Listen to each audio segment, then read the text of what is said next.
Alamo City Sportscast, and we're going to go ahead and have our lovely intro now.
Welcome to another episode of the Alamo City Sportscast with Mike Jimenez and Joe Garcia. Make sure to subscribe and hit that like button. Join the discussion as we broadcast live from beautiful West San Antonio. And remember to tip your hosts as it helps the show grow. Hey, what's up, San Antonio? Hey, I know we're a little bit better on the eyes than what you're normally used to seeing. You know what I'm saying? Mike's in Vegas. Good luck. Hope he makes it back. Hey, you know me, I'm Rick Fernandez on the X/Twitter. My childhood friend, John Dyer, Spurs and Salsa on Twitter and X. We got the beautiful, lovely Chicana Fuerte co-producing. She's got her own co-producing spot down there doing her thing. And of course, the man behind the magic, Joe Garcia. What's up? Hey, look at Mike's in the chat right now. Mike's in the chat. He's hungover. No mames, Mike. No mames. Hey. Is he married? Roll over, Mike. You got a bride next to you. Yeah, got a ring on that finger. Uh-huh. We got the usual suspects in the chat. I appreciate you guys. Sam Salinas, Mario Cavazos, Chris Leja, Tony. Hey, I appreciate you guys showing up already. Look at Chris Leja has already been necio. It's Friday. Saca la bolsita. You already know. You already know what it is. This is the Marbach Exit 7 edition. Yep. Puro, baby. So it's okay. We got a lot to get into today. We're We're gonna be talking what? We're gonna be talking Ryan Garcia. Oh I think man. we should just jump into that because we were already Yeah. talking pre. Yeah, Ryan Garcia definitely. We're gonna get into some Spurs talk, right? Laurie Markkinen, bunch of rumors going around. A lot of this sometimes is a lot too much for nothing, right? A lot of it is much ado about nothing. A lot of rumors, a lot of credible and uncredible sources out there, right? We'll get into that. We'll talk some Texas and Texas A&M, right? At We least want to a talk little bit, a little yeah. bit about that. A little Yeah, bit. Texas joining the SEC, all that good stuff. It's 4th of July weekend. Dyer brought up a good topic about we'll get into some favorite holiday spots, right? We have like Easter has its own flavor, 4th of July San Antonio. here in San Antonio, Yeah. right? Talk about certain, Woodlawn. Some people like SeaWorld, some people like, Camargo Park. Brack. Yeah, Easter for Brack. Easter's Brack, right? And all that good stuff. But we'll get into that. We used to do Canyon Lake even too. Oh, when yeah, I was yeah. young. When I was young, we did Yeah, that. man. but- That's already starting to dry So, up now, bro. I know, man. Man, I know. sad. So yeah, so you guys out there, we would like to hear from y'all. What are some of y'all's favorite spots? We do have the what is it called, Joe? The Diamond The Hard. Diamond Hard phone lines will be open here. Yeah, tell us about shortly, that, Joe. man. So we're gonna Tell us have about that. we had the fans requesting to call in, and I mean we're doing stuff Monday through Thursday, but Friday's a special day, so it's like, well, reserve Friday for the fan base, and you know what, they can listen to us throughout the week, and if they want to go ahead and clap back on something me or Mike said or something that one of you guys are saying in the studio today, they can go ahead and call in. We'll open it up for the fans. So the Diamond Hard phone lines will be open for a short time. There you go. The only thing that we're asking is that y'all be respectful, man. Be respectful. Don't get out of line. Keep the cussing to a minimum, man. We're going to screen the calls before we put you on just to make sure that we know your name so we can introduce you. That's why Mike took Fridays off now. He's not going to be here every Friday. You don't want the smoke. He's never coming back. Yeah, he don't want that. He don't want that pledge or beat down, man. That he had earlier in the week, man. No, but I do. Those are conversations that Pledger has with Mike I know, all the man. time. But Pledge came like with it. Oh, he came with the fire. Yeah, because this is the same thing that happens with my good friend Jonas Clark. He's one of my best friends. Yeah, and me and him go at it too. Sometimes we have heated discussions that never make it on air, and Yeah. we're talking sports or whatever else. yeah. So people that know Jonas, he used to be the producer of the Sports Grind. Shout out to Cal and everything they're doing over there. But yeah, we get into it too. Like we get into shouting matches. It's funny. Yeah. So yeah, let's jump into Ryan Garcia. So first, What do you think, John? Well, before we start about Ryan Garcia, the last time you and I were together Yeah. on this show, we were calling him perhaps the biggest star in boxing. Mm-hmm. Man, did he make us look dumb? Well, I guess I guess it depends on what I mean, you're still a star. You know what I mean? Now, whether that's a positive or negative connotation, I guess is what we're dealing with now. pretty negative now. When we were talking about him, he was fresh off the Haney win. Mhm. There was no steroid or Yeah. PED scandal. Yeah. We were just in awe of his performance. Right. Before we do, thank you. Oh yeah, we got to get your Producer your duties. yeah, we got to get your face, your beautiful face in there. There you man, are. know? Yeah. And Well, and sorry. Okay. Thank you, baby. John, you're a big boxing fan. You go way back. Obviously, I'm a big fan. All four of us in this room, to include you, kind of Fuerte, are big boxing fans. So, I mean, let's even just dial back Ryan Garcia even further. Like, so again, a lot of people are starting to know who Ryan Garcia is from all the antics and all that. What I want to do is paint a picture. Like, he's kind of portrayed as this, like, in the Jake Paul, group of like YouTube fighters. He isn't. Yeah, Like he really, he's a real boxer. So like the dude was like a multiple time national champion as an amateur. He had a stellar amateur career. So it's not like he just picked up gloves and wants to be famous and all that. I'm just trying to set up the plate for what we're talking about here. So he was the first real boxer to use social media to its full advantage. Yeah, right. The way Jake Paul, right? Jake Right, Paul, I was right. getting the Paul brothers mixed up. Yeah. So Jake Paul uses it to have a career. Yeah. Ryan Garcia just happened to be, like you said, a great boxer. Yeah. See, we Great. had some good. Yeah. A great boxer that was the first to really flex that social media muscle Right. to become a megastar. Yeah. And that's why he was as famous as he was, or is. Right. So yeah, and again, like I said, and I just want to go back and dial and paint that picture that Ryan does have an amateur pedigree. He is a boxer. I mean, the kid has skills. Yeah. He came up, and then the biggest fight was probably the Tank fight, right? I think that was like a big fight for him. And then it's interesting seeing the Ryan versus when he fought Tank versus now. When he fought Tank, he was like this respectful. He was like the good guy. Boxing boxing almost like wrestling has this way of there's a good guy and there's a bad guy, and that's what sells. He's almost going the path of his promoter, De La Hoya. Uh-huh. Right? as soon as he got with De La Hoya, Yeah. dude, like that was it. But he tried to be the golden boy De La Hoya.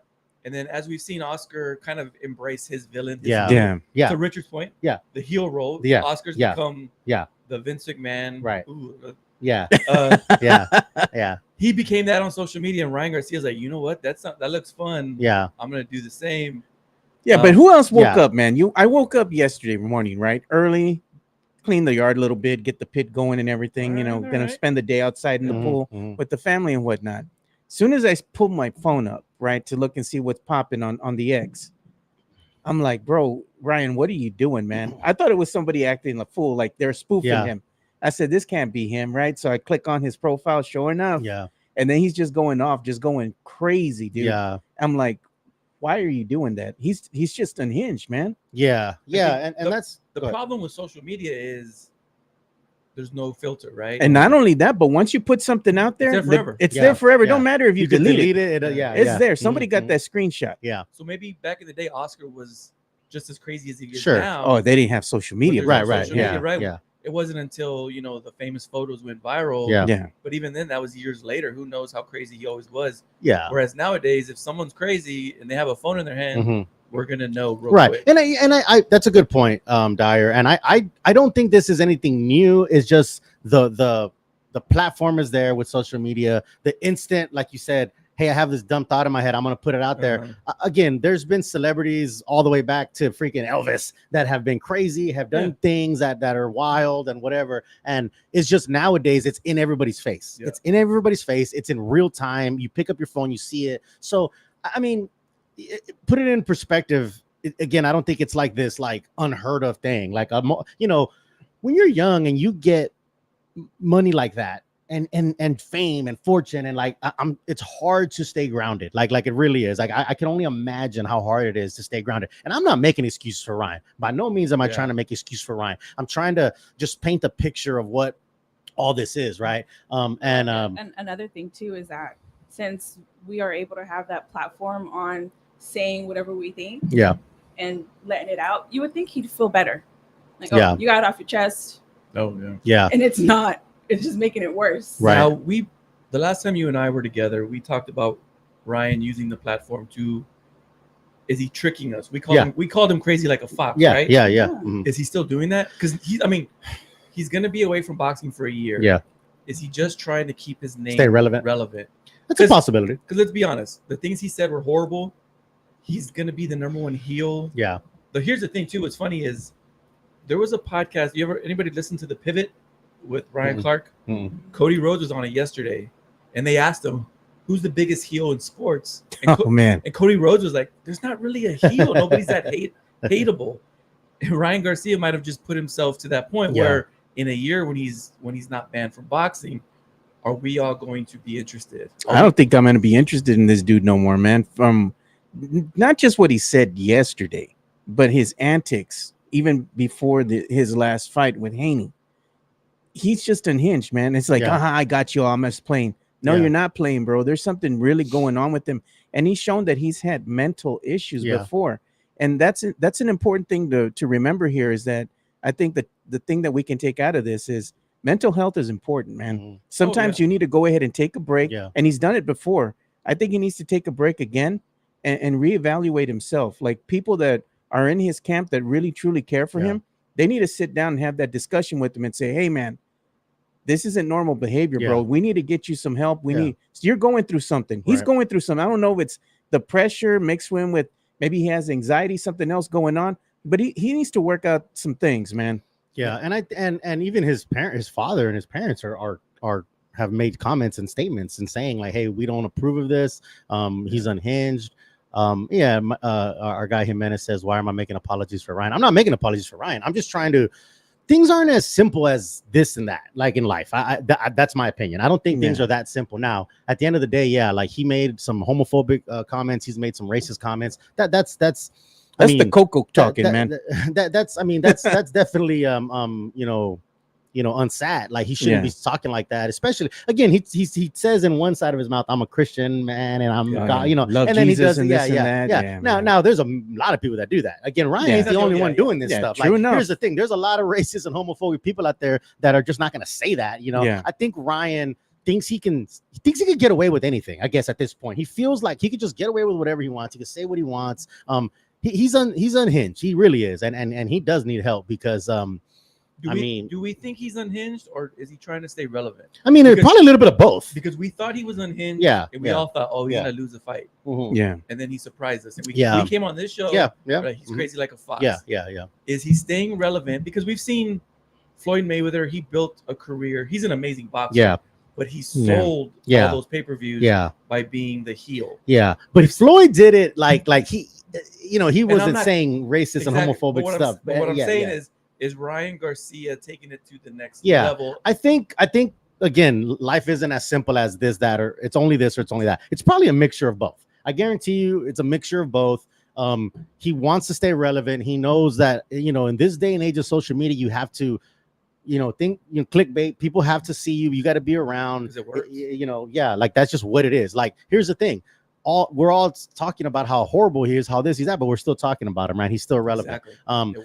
It worked. So it does work in a way, but it is getting to a point of like, man, something like just, I don't know, man. Like people, like I said, like Floyd, yeah, he was the bad guy, but he was like a calculated bad guy. Like he knew what he was doing. Like, and Ryan is just, is it calculated?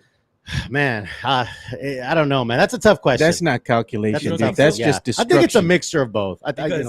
When he fights in a year, it's going to be the biggest. Yeah, everyone's going to want to see. Hey, what's up, Cuts by Jones? Appreciate you, man. To lose. Yeah, and I want to get to Mario asked a comment. What would it take for Bam to be this famous?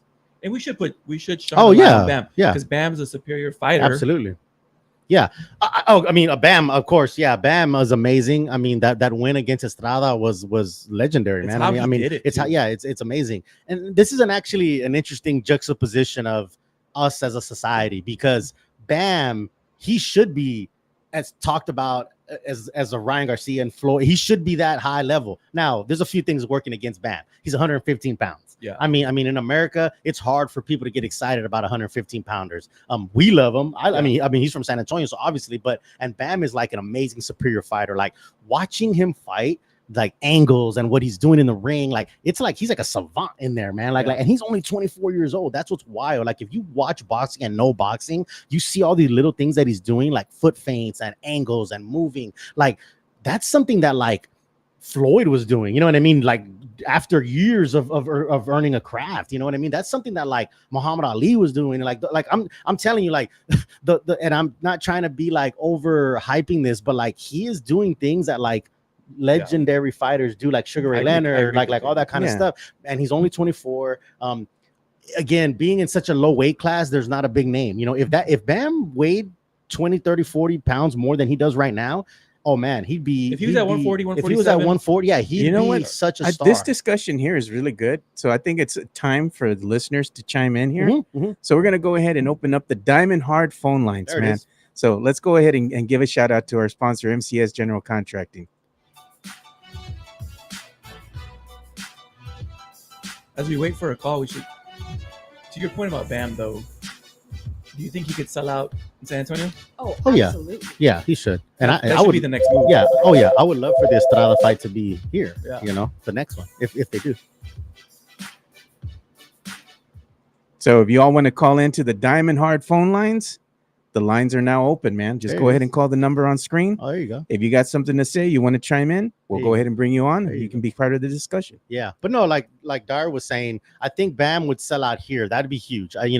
Juan Francisco Estrada has a rematch clause, even though I don't think we need one because he pretty much beat him down. But he said he's gonna. He said in the moment he was gonna. Yeah, Estrada said he wants a rematch, and I believe it. I believe that he does want one. I'll tell you what, he was trying to get up. Like if you watch that fight, his mind was like, get up, and he's a warrior. Like let's not discount this as like Estrada was like an easy win. Like he's not. He's a warrior. So I think he will want that rematch. And I would love for it to be here in San Antonio. Yeah. Like why not? I think Bam hasn't fought here since like the Techport Arena days, which was early in his career. So Bam coming into a big fight, Eddie Hearn bringing everybody here to the Frostbank would be amazing, man. And yeah, like. Again, Bam is doing everything the right way, right? He's winning the right way. He's quiet. He's not in the news for the wrong reasons. Again, pick your poison. Like you like that, but he's not going to get the national attention. Which, hey, I think if he just continues to do things the right way and does what he needs to do, he'll be a star. It's just, I think it's more about the weight class he fights in. I think that's the thing that's kind of. And you can't do nothing about that, right? Like, he weighs what he weighs. Like, if he goes up to 122 to fight Inoue, that would be a huge fight, Inoue, the monster from Japan. But even that, like, in America, people are like, and it'd be tough for him to make, it sounds like, 115, 120, that's not a big deal. It is a big deal. Bam started at like 108, he's moved up to 115. Yeah. So, but man, shout out to Bam though, man. That fight was amazing. He looked amazing. So to Mario's point and everybody else, if you want him to be as big as Brian, then give him the attention. Right. Watch his fights. Yeah.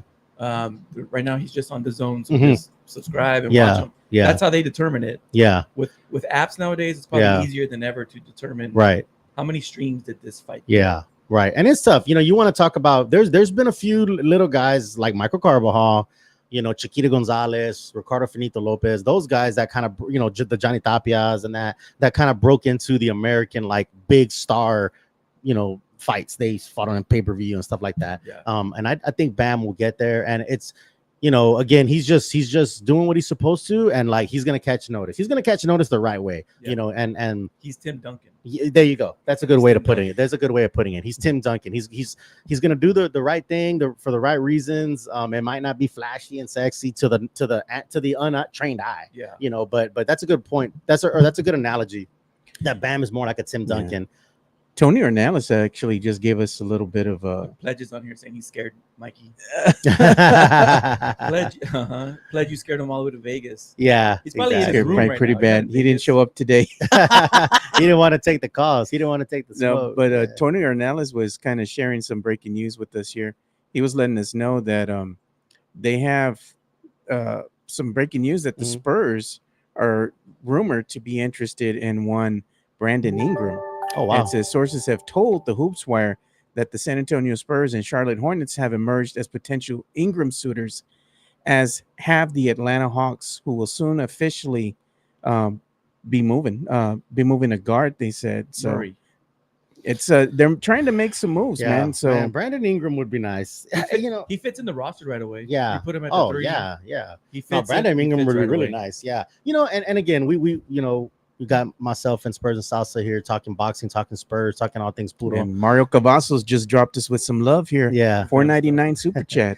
For Bam's Taco Fun, 120 si se puede. I hear that, bro. I hear that. We can get you there, man. You don't need no strength and conditioning, bro. We get you some tacos, bro, and we get Bam to 120. He don't need no tacos right now, bro. He's a world champion, man. Oh man, he is, man. He's out in Tokyo actually, right? He left Phoenix for Tokyo. He has a tie to Tekken Promotions out of Japan, or some of his earlier promoters, and he always shows love to them, man, which is really cool. Yeah, and you can see there the video showing Bam right there. This is really cool. If you haven't seen this video, this is like one of those like they used to have like 24/7 on HBO and all that kind of stuff. This is like the Zone's version of that. But what's cool about it is it's short. It's like 15 minutes, but it's like the epilogue of after the fight. And we were watching it yesterday, Steph and I. And it just kind of goes through like right before the fight. I didn't realize this. I don't know if you did, but on this show, they showed that there was like a glove controversy. They made Estrada take his gloves off and No, I didn't. Yeah. I didn't realize this until we saw this yesterday. Because if you do know, when a fighter gets their hands wrapped and gloved, a member from the other opposite camp is supposed to be there to watch, right? To make sure everything's good, whatever. It's just part of how they do things. Well, I guess Estrada gloved up before the band camp was there. Oh. So then you have Robert Garcia and his son in there talking, and they're like telling him, "No, man, take the gloves off," and they're like, "Well, they don't want to," and it's this whole big old deal. They end up taking the gloves off. They end up taking them. Yeah, you have to. Yeah. So they take the gloves off. They re-put them back on. Is it a little mind games, gameship? It could be, but at the end of the day, that is part of the contract to say another member of the camp is supposed to be there while you glove up and all that stuff. We got another chat in here, super chat from Tex-Mex Frank. He's saying, "Buenos dias, ladies and gentlemen. Your diamond hard efforts on and off the air are shining." He goes, "Can we get a happy Friday grito?" Hey, I got to go ahead and pull up the grito, man. So let me go ahead and get that going for you guys. Now, going back to the Spurs with Brandon Ingram, I don't know how much stock you put into rumors, but the Spurs seem very active. Yeah. And between trading one of your top picks, and now being active for Laurie or Brandon, it seems like the Spurs not all in, but they want to bring in more vets. Oh, and CP3, right. Yeah, and they've shifted. I think they've shifted thought. I know on Twitter it's either go get all the free agents. It's all or nothing. Or it's either team go get all the free agents, and then there's team keep all your draft picks. Keep all your It seems like the Spurs are kind of leaning more free agent or trade bait. Yeah, and I just again we're all on Twitter /X, and we of course there's all these factions, right? And everybody has their opinions, and again things aren't just as simple as they are. I always say that like that's how life is, right? Things aren't simple as they're only doing this or they're only doing that. There's a combination and a mixture. Yeah. I do think that going for CP3, even just, I mean, how often have we heard before back in the day of Spurs being even involved in like a lot of these talks or whatever, right? So to me, and I mean, again, I know there's like, it came from guys like Chris Haynes or whatever. So, I mean, I do believe that they are actively involved in talks for Laurie, maybe down for Brandon Ingram, for whoever. I think the Laurie's talks maybe have stalled. That's why the Spurs are now being rumored in Brandon Ingram. Yeah, but maybe the asking price was too high. Sure. And I guess the point I'm just trying to make is like, I know everybody's like, well, fire Brian Wright, or Brian Wright ain't doing nothing, or Brian Wright's at the sleep at the wheel. And then there's like, oh, well, you're just a Brian Wright apologist, whatever. Like, I'm not, again, I don't know what he's doing or not doing. I don't anybody know. does. Nobody does, but some people pretend they do know. The insiders. They act like they know. Point I'm trying to make is they look like they are in the attempts and they're trying. And I know it's not like, oh, participation ribbon. I'm not saying that, but like, you gotta, I mean, all you can do is put your name in the hat and try and make these deals. And if they don't pan out, it's not that they didn't do anything or weren't trying to do anything. And what I'll say this. I didn't like Brian Wright only because all his moves had been to tank, which it worked. Right. He had always traded players like a Derek White for picks. Yeah. But this is the first offseason where I've seen, all right, now what are you going to do? Now what are you going to, yeah. So to your point, if it doesn't work out, we at least see what they're trying to do. And I think for Spurs fans, you need to realize whether your team keep the picks or team trade them all for players. Yeah, they're obviously in the hunt for Brandon Ingram, for Markkinen. Yeah. So I think we all have to accept it, whether you're on one side or the other. The Spurs are trading, and I know the side that wants to keep the picks or the side that they'll always say, oh, that's too pricey. That everything's too pricey. At the end of the day, the Spurs are going to decide what they want to give up and what they don't want to give up. So there is a shift in the front office. They are obviously actively looking for help. Yeah. I mean, like I said, and that's what it looks like, right? It looks like that they're trying, they're actively, they're talking. And we don't know all these, like people keep saying like, if I like Laurie, I do. I would love him there, but to give the farm for him, you know what I mean? To give everything, like he's for a 1-year rental because his contract's going to expire. And I don't think it'd be a 1-year rental. I think part of the deal would be an extension. Well, I'm saying that's what the deal is going to look like. You make a trade and all that. Spurs fans don't understand the long game. You know, they're going to go ahead and get him. They're going to bring him over here, give up some picks, maybe give up some players that Spurs fans are enamored with. Yeah. And they're like, well, for what? It's a 1-year rental. He's going to walk. Well, they can extend him during the context of the regular season. Spurs aren't stupid. They're not I think and anything can happen, but I do think that they would have to have some kind of warm and fuzzy that like, hey, he's going to stay, right? Or whatever, right? I mean, again, I'm trying to find like a real world analogy for this because it's like people talk like it's just like anything else. It's like if I ask you to like, you know, hey, can you come over to my house and help me with something, whatever? There's a chance that you don't come or whatever, but I have like a pretty good understanding that like, okay, I know Dyer, I know he's free tomorrow. He's probably gonna come, and I'm pretty sure he's gonna come help me with what I need him to help me with. Now, if something comes up and you don't end up coming, I'm not gonna be like, Dyer, man, like I knew, you know, but that's just how it is. Like, but that's and again, it's just. And it's probably back to this whole like social media putting a flashlight on everything and not even a spotlight on everything.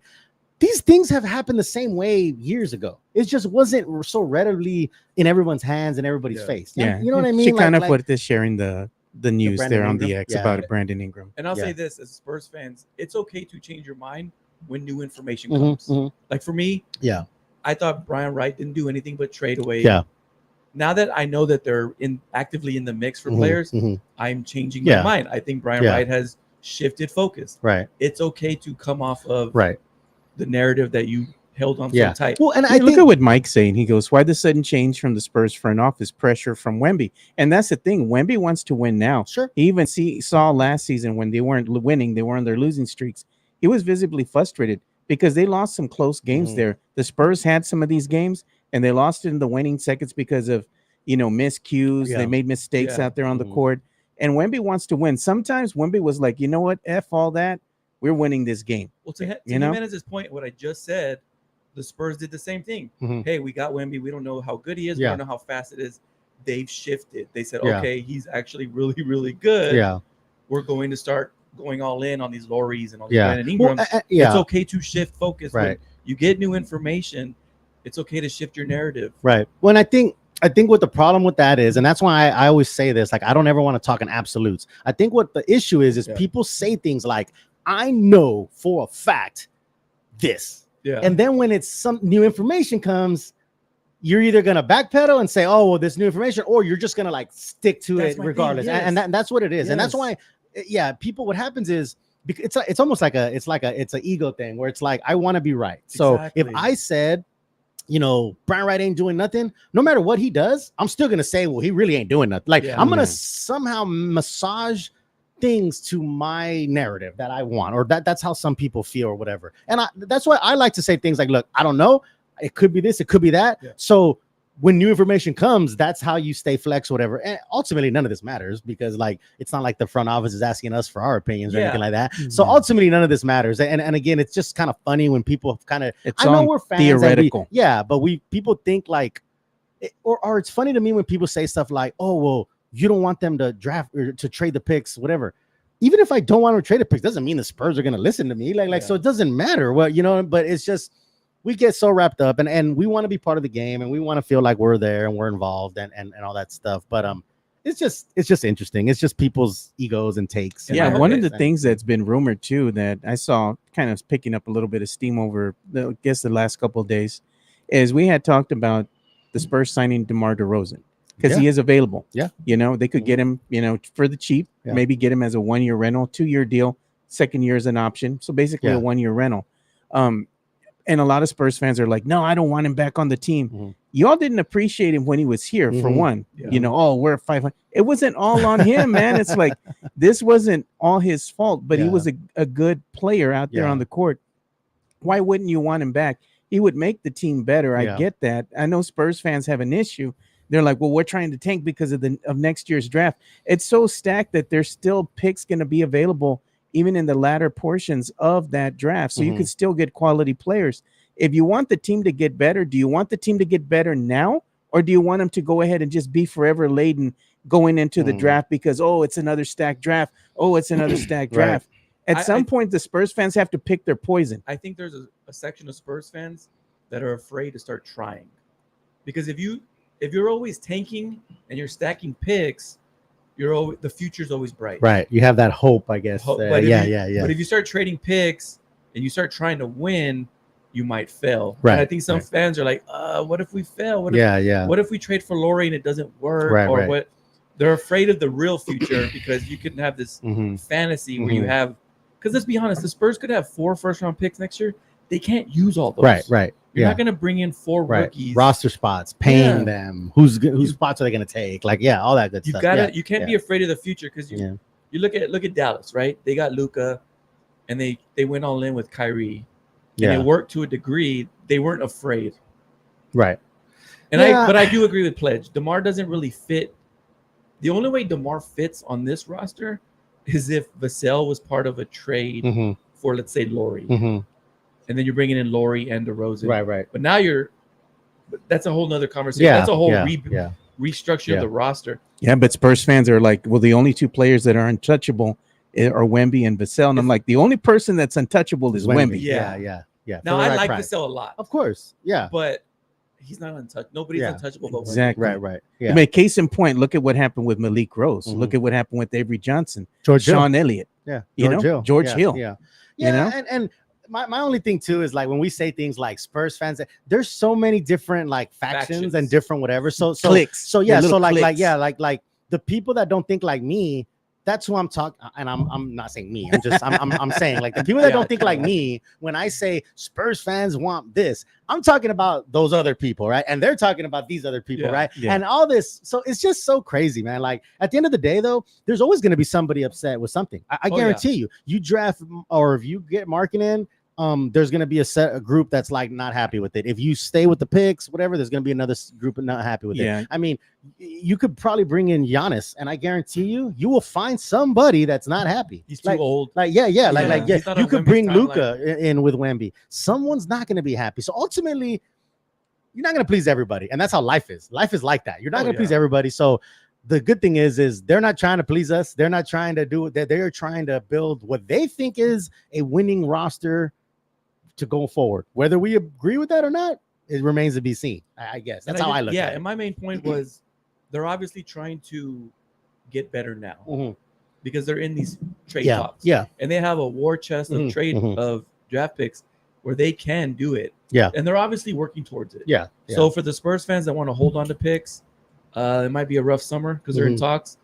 And for the Spurs fans that don't think this guy's worth it or this guy's worth it, it might be rough for you too because they're going to grab. They're probably going to trade for someone. Yeah. You know, one of the things that we have to think about too is Spurs fans. I was thinking about this over, the last couple of days.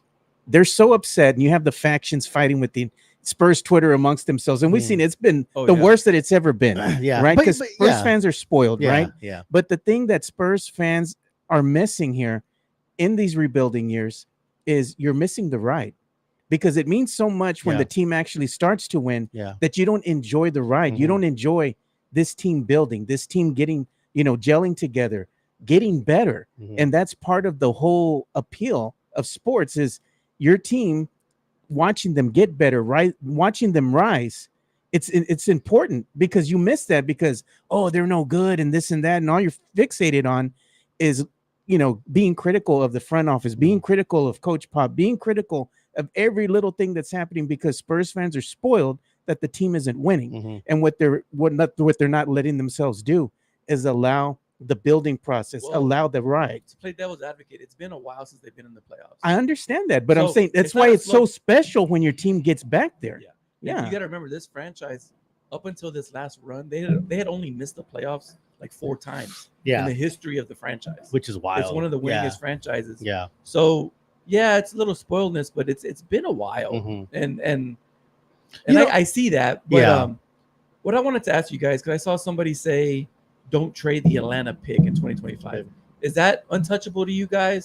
I wouldn't call it untouchable. It's valuable. It's valuable. Yeah, I think, or it has the potential to to valuable. Exactly. I see. So I gotta be careful with my words sometimes. It might not be. So yeah, no, I do, because I'm trying. Honestly, like I could see everybody's points. Like I really can, man. I don't know. We were talking about like Spurs Twitter and factions. This has been a thing. Like honestly, some of us have been on. Well, my other account got hacked, but but at the time that it did, he had like 10,000 people following him. Man. Yeah. Unfortunately, my first Twitter got hacked. That's a story for another day. But back in 09 and 10 and 12, they had these like Tony is washed factions. Speaking of which, right on cue. Pop is washed. There you go. Yeah. Jimenez. Yeah. No, I remember, and I never forget this. And then some of them are still on Spurs Twitter, so they know who they are. Even in 2012, it was like Tony's washed. Yeah. He's done.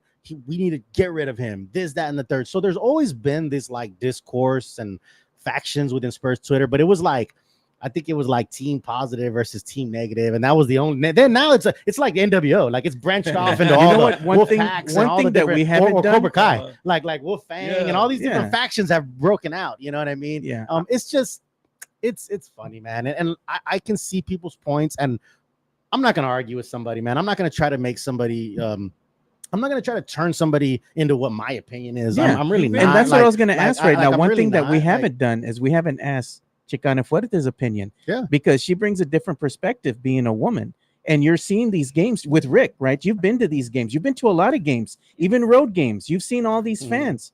What's your opinion right now as far as the Spurs not winning but still enjoying the experience? I mean, we have the greatest fan aspect. The ones that do travel, they're more on like, hey, we're here to watch our team, we're gonna grow with them, we're gonna be with them, and man, they're gonna break our hearts. I have a feeling they're gonna get rid of. I mean, they can get rid of Zach. I mean, she loves Zach. She's like the only Zach Collins stan in we gotta get her the jersey, bro. Speaking of Zach Collins stan, it was so funny because Sam, on the X, she was like, "Did you do this?" Oh yeah, somebody made a Zach Collins move. Yeah. And like, our friend Sam from Australia thought it was Chicana Fuerte. And I was like, I looked at Rick. I was like, "Oh my god, I should have made an account like that." Yeah, why did I think of that? Why did I not think of that? Yeah. But no. We're gonna start winning. Yeah. And Wemby's tired of it. And actually, like, I'm pretty sure like the dad's like, hey, no, we didn't come to lose. Well, let me ask you a question, Steph. When you go to these games, right, and you're just there, you're having fun, you're enjoying the ride, right? Right. Whether the team wins or loses, do you have fun at the games? Man, there are some times where we're having so much fun, and it's like we adapt to the environment. Yeah. You know, and half the time we're like, oh wait, we are actively just watching. The score goes out of our head, and we're watching the players play. And then we see you guys out there on the Jumbotron dancing, having a good time, you know? Well, and I'm glad you brought that up because I was going to say that. And again, I know people are going to. And then people do come up to us and we're just there. Like, you know, we're networking. We're having fun. Yeah, it is. I'm telling you, man. And again, people get all wrapped up. And I'm not trying to just be like, oh, everything's happy, positive, and the front office can do no wrong. I'm not saying that. What I will say is, again, we're season ticket holders. We go to the games. There's a lot of people there. So I think like these negative stuff is like it's a small group. Like it seems like it's like this. It really isn't because there's a lot of people in that arena having fun. We're having, you know, we go to the games and we have a blast, man. Like, and everybody comes to you with their opinions. Hey, man, they're losing right now, but they're gonna get better. Yeah, and they're positive. And right? I think there's a difference. And I said this one time, and I know you chimed in this. There is a difference between, and again, people are probably gonna be upset about this. There's like Spurs fans that are like don't live here, and then there's like San Antonio Spurs fans that live that are, I'm not before people jump down my throat. I'm not saying you have to live in San Antonio to be a big fan, or exactly. You don't have to live here. I'm not saying that you're not a real fan because you don't live here. I'm not saying that. All I'm saying is if you live somewhere else and you're a fan, and first of all, I commend you. Like, that's awesome. Listen, I live in San Diego right now. I've lived all over, and I've met Spurs fans, you know, onesie twosies, you know, here and there when I was in North Carolina, whatever. If you live somewhere else and you're a fan, hell, I met fans in Korea. I met a Spurs fan in Seoul, right? So if you're a fan from abroad or you live somewhere else, first of all, that's pretty badass because you're not even from here and you're a fan. I commend you. I respect that. Philippines has a massive Spurs following, man. Absolutely. But if you're a fan and you just watch online or on Twitter and you watch the games on TV, whatever, okay, that's one thing. But if you're from here and it's ingrained in your culture, like I always say this, like my grandma loves the Spurs, but she couldn't tell you what an assist is. But does that make her any less of a fan? That's what I'm saying. That's what I'm saying. So there's just something about this community that we grew up in, watching the team, year in, year out, you know. And again, I'm not saying that, you know, people say things like, oh, you got a guy like Keldon Johnson. He's a great for the community. He's this and that and there, but we don't want him on our team.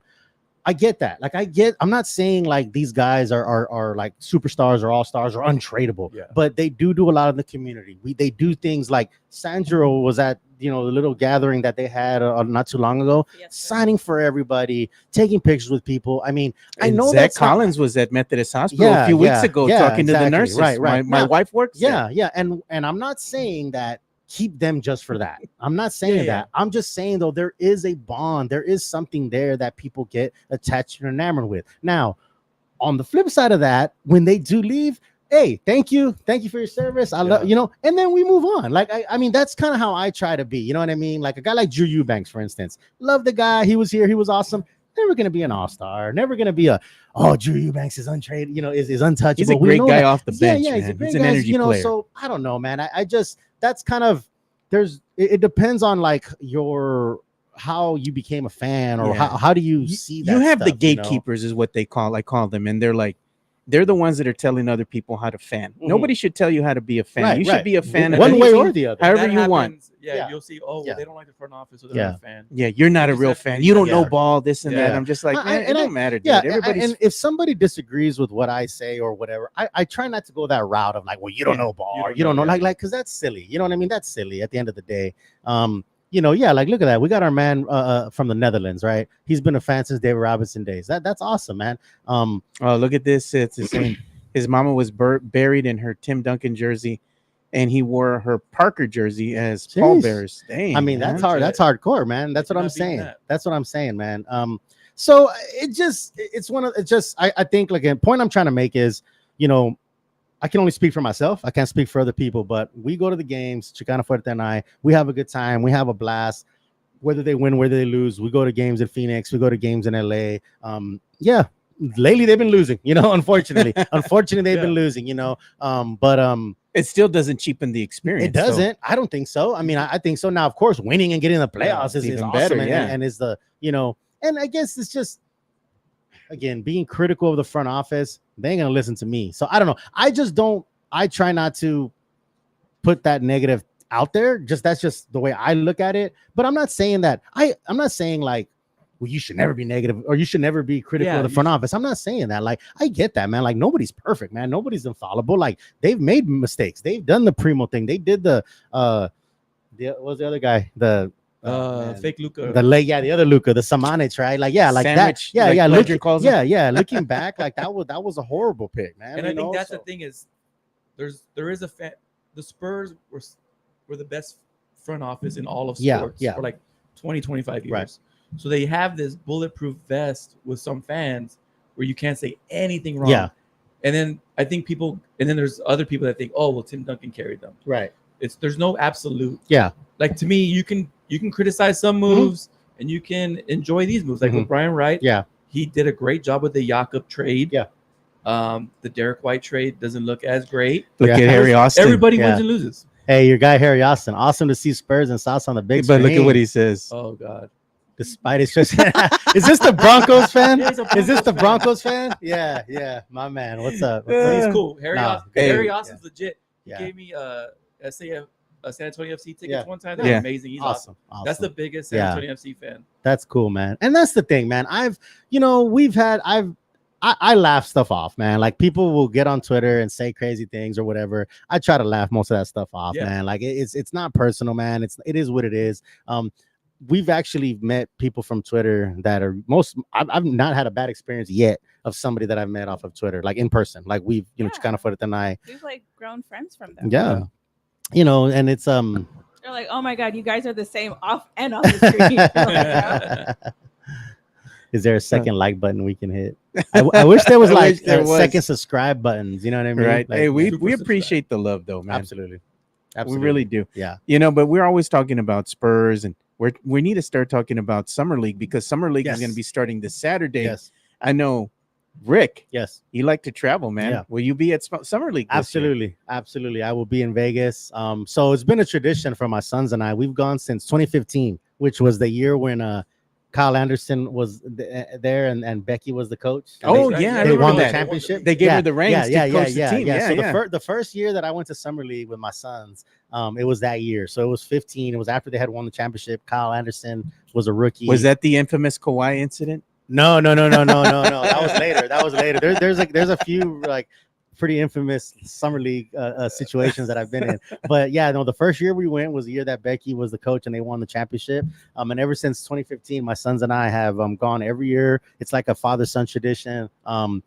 It's so fun, man. It's so I'm telling you, if you guys have a bucket list, have you met there, man? Like, oh man, most coaches, players. The cool thing is a lot of the coaches and like scouts and all that. A lot of them are former players. You got guys like Malik Rose walking around there. You got guys, they're just, you got Woj Shams walking around there. I'll never forget, I'm walking and I look over and I see Shams just standing there with his phone. I'm like, who's he talking to? What info is he getting? You know what I mean? The dude has like a few phones, and it's just wild seeing people like that. He has more than a few. He's got a whole bunch. I'm telling you, if you are a basketball fan, no matter what team, that your bucket list should be the Vegas Summer League. Like, it's a really good time. It's Coach Gio, man, has me dying here. Coach Gio, you're crazy. I've had nothing but bad experiences with Cowboys fans. And I'll tell you what, Cowboys Twitter is way more tame than Spurs Twitter. Yeah. Are you serious, dude? Yeah, I think so. Yeah. Wow. Cowboys Twitter seems to always be on the same page. Yeah. Because you're allowed to criticize. Yeah. And you're allowed to be a fan.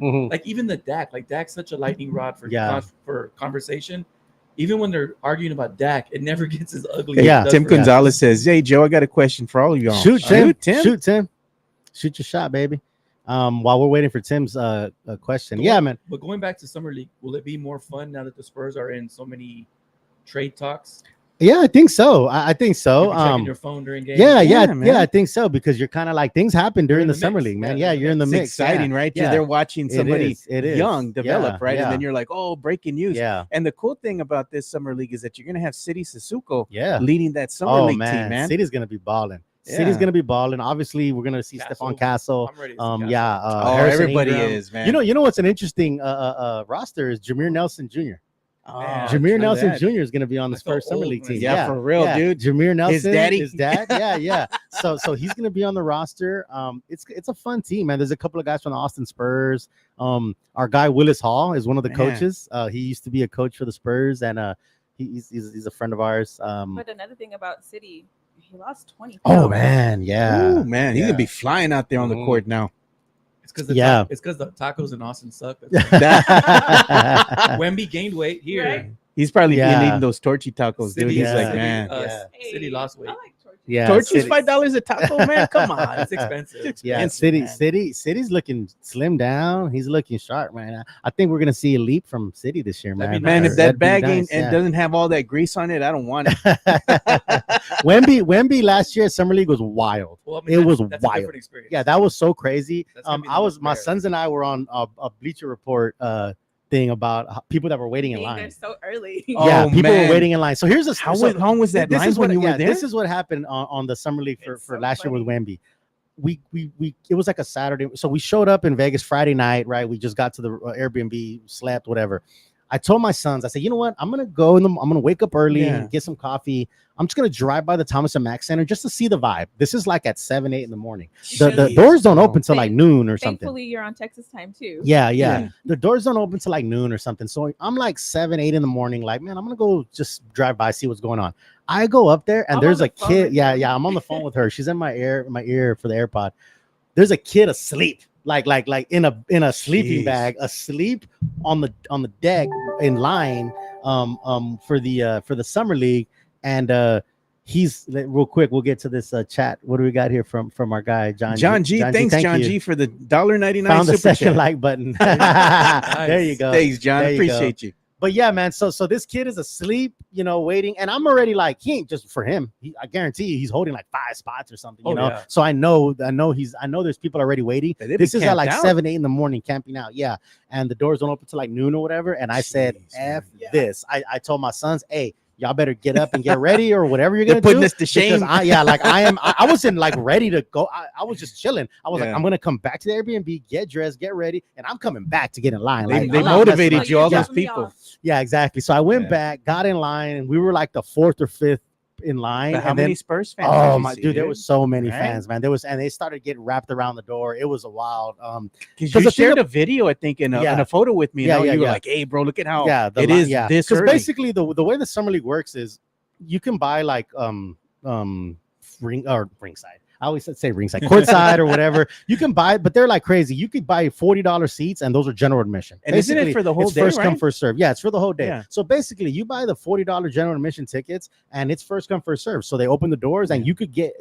I was right. I was the first row of the general admission. Basically, the people like one row in front of me paid like $500 to sit there. You know what I mean? Because you can pay the reserve seating for Summer League, but that's like, I mean, those are usually like the players' families or people like that or whatever. Like I said, but you buy $40 seats, and if you get there early enough, you get down, and like I was right there, right? And the good thing about it too, though, is like there's all these games going on. So like if you're a Lakers fan, you're gonna be down there during the Laker game. They leave after that game. So if the Spurs are next, so you're alternating. It's not like you just sit there the whole day, So basically, you have a really good chance to get really low seats for $40, which is pretty unheard of to see, an NBA game. Now, of course, you got the rookies, the second-year guys, the undrafted guys, but a lot of the like star players will come and watch, their team, So and not only that, but they watch the other young talent, of course, exactly. Like you got Bronny this year, right? Bronny's gonna be there, so Daddy's gonna be in the house. So it's fun, man. Summer League is fun. It's really interactive. There's the Cox Pavilion. There's the Thomas and Mack Center. So you'll see people kind of walking around the concourse or the in between. And you already know where everybody's at. The coaches and the players, infamous for taking pictures. Exactly, bro. So I see Brent Berry there every year. Every year I see Brent Berry there, and I even told him, I said, "Man, my Summer League tradition is taking a picture with you." So I always see Brent Berry. Look at Tony Ornelas. He's asking a good question for you, Rick. What's my budget if I want to take my family to Vegas for Summer League next year? Yeah, family of 4, wife, and my twin kiddos. That's awesome. Will be 10 years old, man. Man, I'm telling you, bro. The Summer League to get in itself is about $40. You know what I mean? Just to get in, I would recommend a family like that. get an Airbnb off the strip. It's not going to be that pricey, man. Like you could find a cheap Airbnb off the strip. Oh, the hotels are going to be expensive. The hotels on the strip, of course, are going to be expensive. Now, here's another thing, though. You go into those hotels on the strip, they got players just walking around there. I saw DeMarcus Cousins one time at the crap table, and he had this whole group around him, and he was just throwing. I was like, I don't even want to know how much he's throwing for. So you go to those hotels, and you'll see the players walking around, running around there. I saw Becky when Ime Udoka was with the Spurs. Becky, Ime, and I think it was Will Hardy or maybe somebody else sitting at the roulette table one time. And I was going to go sit there, man, because I love roulette, but there was no seats there. I was going to go all casual, just like, I'm going to sit here and play roulette, act like I don't know who they are, but there was no seat there. But no, man, for Tony, man, and his family, I would definitely suggest you get a cheap Airbnb off the strip. The Thomas and Mack Center is not even, it's kind of off the strip also. So, you literally can probably go, like I said, the $40 tickets, depending on what eat, drink, whatever, 2 days. I mean, it's probably for even all of them wouldn't know more than like $500. Look at Jonathan C. He says, bro, join MGM Rewards, gamble comp rooms. Bro. Absolutely. Yeah. MGM does a lot for military too. So like I do, the MGM does a lot of discounts for military. Tim has a question. Oh yeah, I saw that. Here it is. If you had to build a roster. A 10-man roster for the Spurs. Who is the top 5 starting lineup for your Spurs and 5 off the bench, plus a head coach, former Spurs only? Man, so what a question. Well, you got to go. You're talking of just all-time Spurs teams? That's what he means. Yeah, okay. You got to have Tim and David. Yeah, 5 starters, 5 off the bench, and a coach. Curvin, yeah. And then give me Manu and Tony. Yeah. As your starting 5. Yeah. No Johnny Moore. Ooh. Not over Tony. Yeah. All right. Yeah. But I do love. I mean, Johnny Moore's a Longhorn too. So yeah, I agree with that. And then your bench, I would put Wemby already. Yeah. I'm gonna have LaMarcus Aldridge. Dare I say Kawhi? I'm not putting him.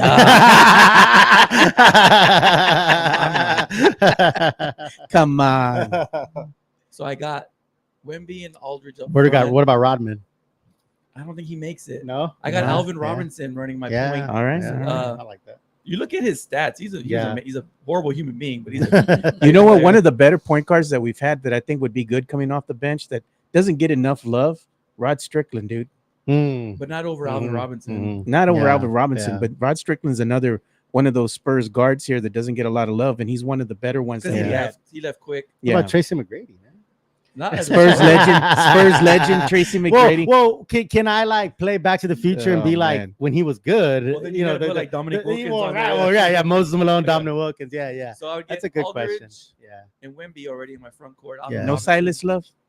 Huh? No Silas Love. Yeah, Silas is there too. Moses Malone. No, not as a Spur, unless you do the whole, where do you get our guy Jonathan C has a pretty good group. He went with what we said pretty much. Tim, David, Gervin, Parker, Manu, and then he put Wemby, DeRozan, Mills, Moore, and then Bruce Bowen off the bench. I like that. Robert, we got Ori too, man. Ori's, that's a good. I think the starting 5 is kind of everyone kind of can set that. The bench is where it gets fun and people start mixing. Robert Ori had that dog in him, dude. When it came to the playoffs, he was willing to do whatever it took to win. Sam Salinas says Gervin doesn't make his team. What? Well, I don't know about that. That's a troll, right? Yeah. Not even off the bench. That's he's Gervin. I don't do Spurs fans not realize how good. I mean, Gervin was.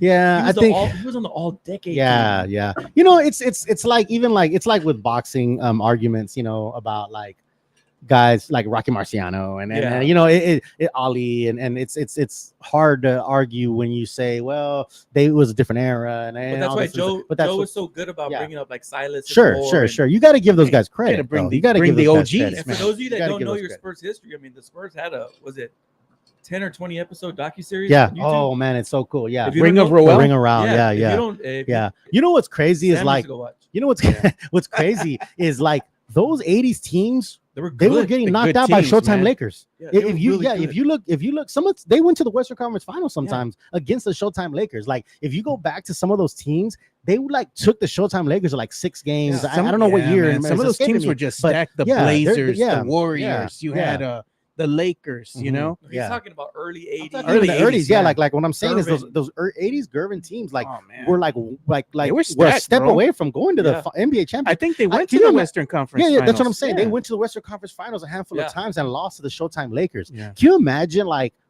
things would have been different had the Spurs won championships back then. Oh, you know what I mean? Like, it's yeah. I always think about that. We talk about the whole Pop Fire Hill, right? Hill, Bob Hill. Bob Hill. Bob Hill almost again close only counts. He got fired Gacho though, man. Almost and close only counts in horseshoes and hand grenades. I get this, but 95, man. If they were the favorites, the number one overall seed. They were the one seed. They were the one seed. They got humbled. They got humbled by the Rockets, bro. Yeah, I'm just saying, man.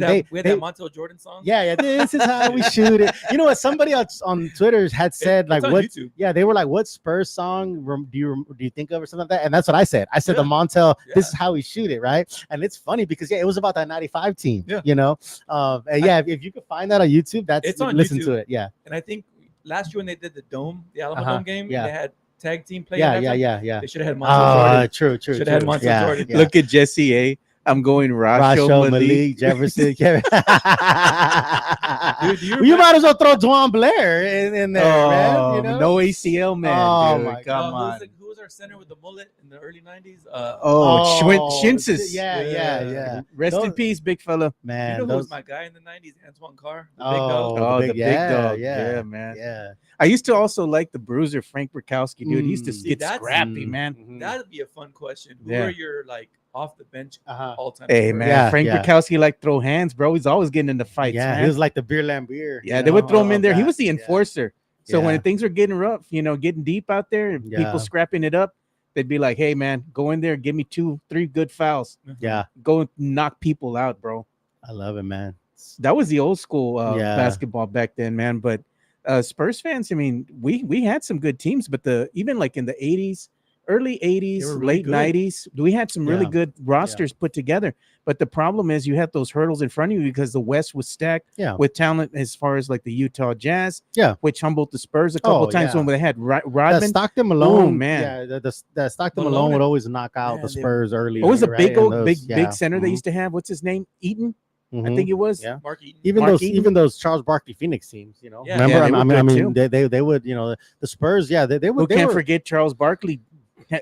Hitting that J on David Robinson, send him home. He shut down the hemisphere. Yeah. Good night. Yeah, it's wild, man, to think about that. Those are all good teams. It's back to my original point. That's why it's kind of hard for Spurs fans, even the old ones, because we're always in the playoffs. Even before our historic run, we were always one of the better franchises in all of sports. Oh, we got our first. What is it?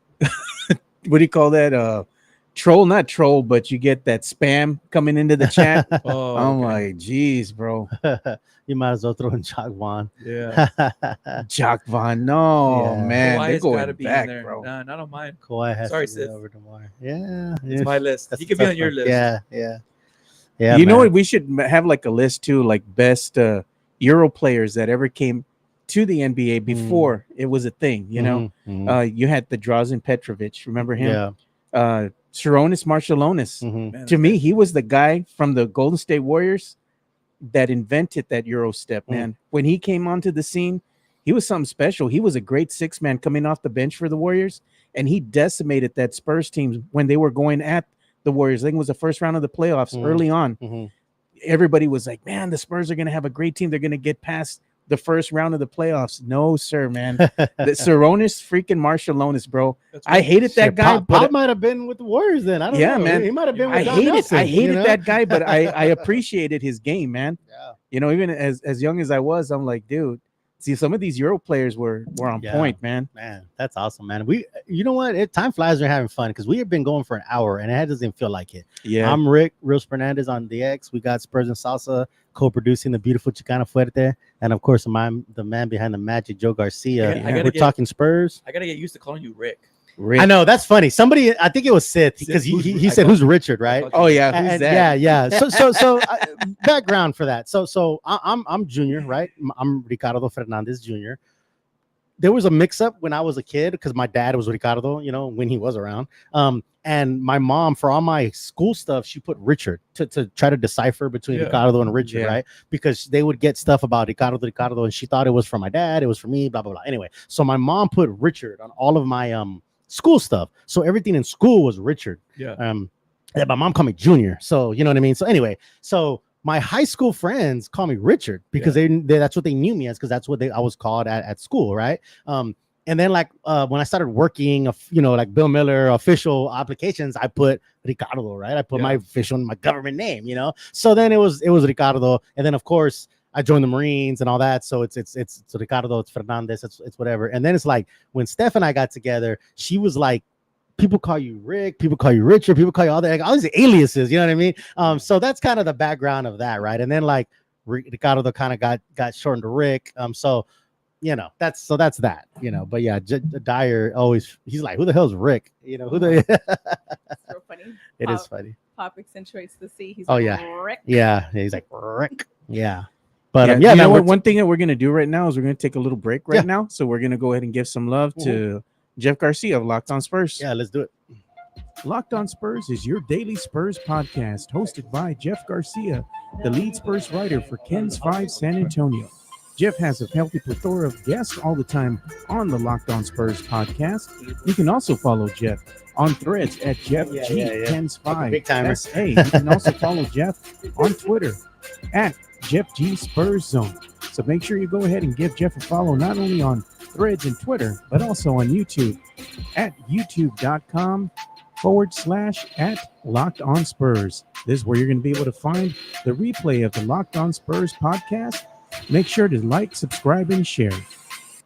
Yeah, so big shout out to Jeff Garcia of Locked On Spurs. And again, congratulations to Jeff on hitting 8 years of doing Los. Locked On Spurs, big accomplishment for our guy, man. It's a long time, man. Yeah, and today you can go ahead and take a look at his X. He's got some stuff popping right now. He's got some articles that are coming up on Ken's 5, which you can go ahead and go on his platform there and see all the stuff that he's working on. He's also on Spurs is your day on Spurs podcast. Didn't mean to play it again. Garcia, the lead Spurs writer for Ken's 5. There we go. Didn't mean to play that again. I was gonna say you get double the love. Yeah. You can go on his X and also on Ken's 5. You can go see the latest articles he has right now. I think right now on the X he has a drafter stash for Nunez. He's saying the reports Spurs rookie Juan Nunez inks a deal with Barcelona. Sohan, Poland lose to Finland, ending Olympic bid. So he's got some news there if you want to go ahead and check that out. So go ahead, and if you're not following Jeff, make sure you go and follow him on the X at Jeff G Spurs Zone. Man, Sohan's been balling for the Polish team. I see that. Man. Yeah, he's been balling. My man Jonathan C says better to be called Richard than the other name for it. Hey, I've been called that other name. You know what I mean?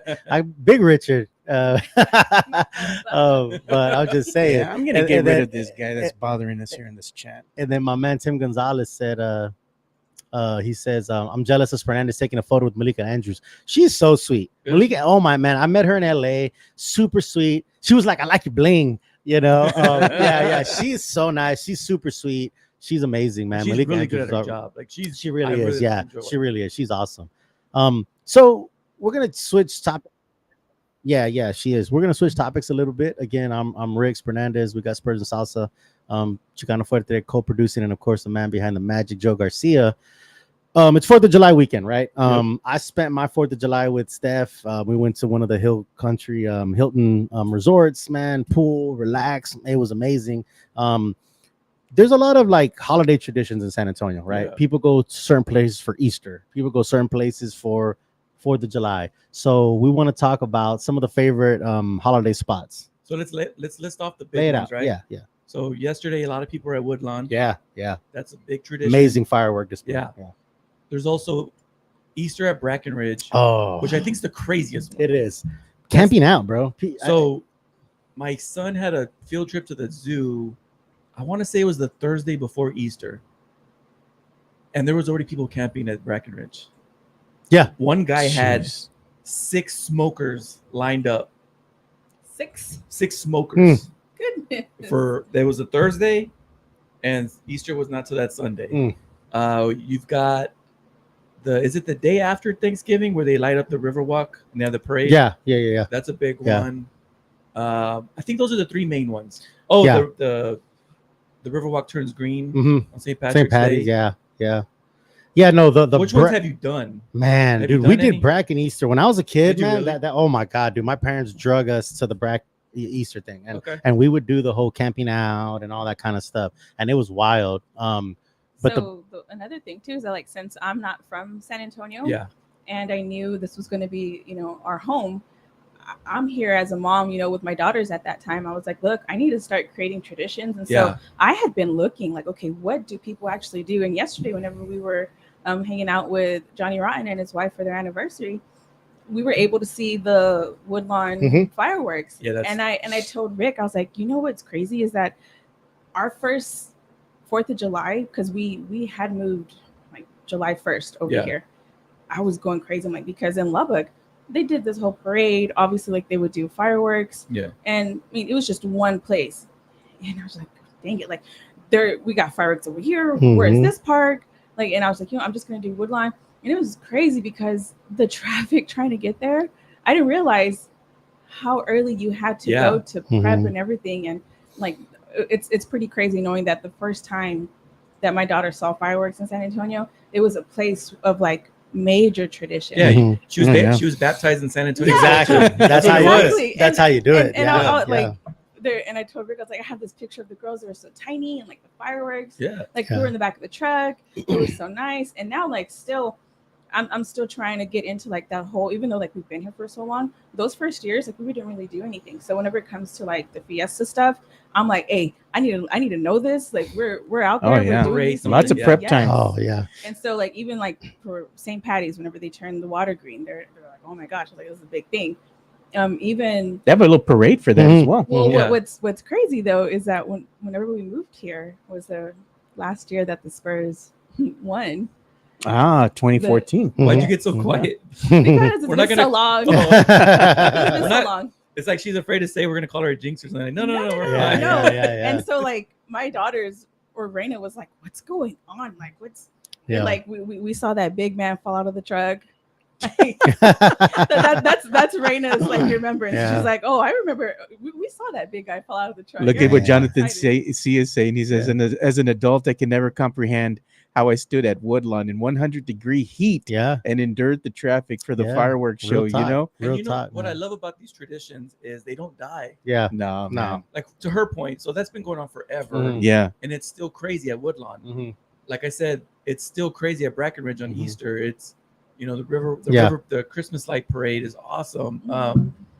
That's where you get real San Antonio. You get that puro San Antonio. Yeah, you know, culture feel. The place that I go to with my family is I get a really good view of the SeaWorld fireworks. So we leave around maybe 9:10, 9:15. I know exactly where to go, man. I'm not going to reveal my spots to everybody because that's a secret. But I mean, we get there and everybody's fighting for the best spots, and we already know where it's at. Yeah. We just pull up right there. We get off the car. We just walk up, and I mean, it's like you're right there, dude. You have no better view of these fireworks. And I was hanging out with my family, and I had my boy Jonas Clark with us yesterday, and we're just watching this firework display, and it was great, man. Everybody enjoyed it. Yeah. But if you know, these are traditions. I will say another Easter tradition. It's more when I worked at SeaWorld as a kid, everybody from Mexico would come to San Antonio for Easter. Yeah. So back in the day, North Star Mall was the nice mall. So if you went to North Star Mall that weekend, it was packed. Working at SeaWorld for Easter, you had to know Spanish because the whole park is from Mexico. Yeah. While everybody in San Antonio is at Brackenridge, everybody from Mexico is at SeaWorld or Fiesta, Texas. But I have never been to Brack for Easter. And like I said, my kid had a field trip at the zoo 2-3 days before Easter. Yeah. And at first, like, man, that homeless guy has a lot of stuff. It wasn't a homeless guy. It was a lady with a big ass tent, like 20 chairs. Setting up, man. And I wonder, like, if your family wants to go to Brack for Easter, how do you pull the straw where you're the one? Yeah, who's going to be the one that goes? Yeah, exactly. Maybe it's like an alternate thing. I would hope so. You have to, man. If you're going to be there all weekend. It was always the dad or the man. It's got to be the dad, right? Like, that's usually the thing. Well, if you have a big family, you have your cousins start to rotate. You know, hey, I'll relieve you after a couple hours or something. And this is a big military town. So some of the parents that were with me, they're not from San Antonio. They're like, what's going on? Yeah. I go, oh, they're camping for Easter. Yeah. It's like 4 days. Yeah. It's intense. Yeah. My daughters have actually only done Easter egg hunting once over there. But we didn't, we just, their Thea laid some eggs out and they're like, hey, come in. At Brack? Yeah. And so that's the only I've never been to Brack for Easter. I did do my kid's birthday party there once. Things like that I've done for the kids, but never Brack Easter. Oh man, I used to cruise Brack on Sundays, man. Before military. You're not Puro, and you didn't grow up Puro Exit 7 unless you had a kid's birthday party at Rodriguez Park. Bro. Oh man, a lot of them. Yeah. Come on, bro. Yeah. We used to even do stuff at Camargo Park and stuff like that. Camargo. Yeah. Now they're doing things at the. I saw they were doing at the Wolf Stadium, right? At the for the missions. Oh yeah. Yesterday they had fireworks. They had fireworks there. SeaWorld fireworks started become. I think maybe families now are like, oh, that is our tradition. Yeah. So Fiesta Texas too. Yeah. I'm sure I know Castroville has a big parade. I went to go eat the day before in Castroville, and they were setting up their chairs already for the next day. So I know it's big there too. Yeah. Everyone has their traditions. So you've done Brack. Yeah, I did Brack. And our boy, there's our boy. Shout out to yeah. Brandon Big Papi Medina. His daughter's super cute, man. He brought her here the other time. Oh yeah. And she was in the studio and she was telling us what to do, man. She's already barking orders at us. But he was telling us, he's gonna be out there with the family on Friday, enjoying the coast and all. He was out there since Thursday. Yeah. And he was putting that his daughter was asking him, Dad, I want a small little fish. Yeah, and she caught the tiny little fish, the tiniest little fish you can imagine, dude. So shout out to Brandon. That's another thing. Like Corpus Christi, the coast, that's like our second home. Yeah. Everyone in San Antonio takes at least one trip a summer. Why is she rolling her eyes? Don't say that. I'm gonna be most hated if you say that. You don't like it? Oh, no, I know.